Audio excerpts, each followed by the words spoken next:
住別墅就唔一樣嚇。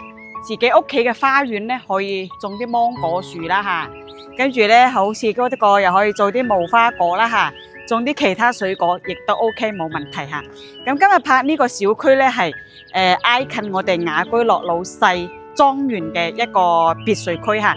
咁呢個別墅咧亦都分咗幾個別墅嘅小區名啊，佢係組合成一個超大嘅一個別墅區嚇，全部都係別墅，冇高層嘅喎。嗱，今日睇呢套咧全新裝修嘅獨棟別墅啊，咁我哋去睇睇。你知道嘛？好似呢種咁嘅獨棟別墅真係非常之稀缺，一年都冇一兩套拎出嚟賣㗎。咁呢一套非常之稀缺嚇，獨棟別墅。我哋睇下佢嘅客廳係咪非常之大氣啊？再嚟，我哋睇下佢哋嘅花園嚇。呢一個係獨棟嘅，所以咧佢係有後花園同埋有我哋嘅前花園嘅嚇。所以咧活動嘅空間係非常之多嘅。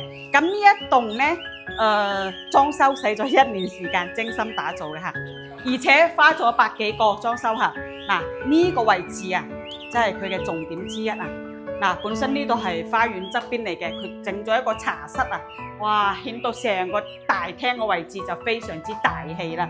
再嚟就係佢嘅一個飯廳嘅位置嚇，坐呢個小朋友坐喺呢度食，大人坐喺呢度食，佢係一個中空嘅客廳嚇，飯廳嗱係嘛，非常之舒服，一點都不壓抑。而且我哋睇下嚇，1樓嘅位置做咗一個做咗長輩間。咁老人家住1樓就非常之 OK 啦，衣櫃都全部訂咗好啦嚇。1樓有一個乾濕分離嘅廁所嚇。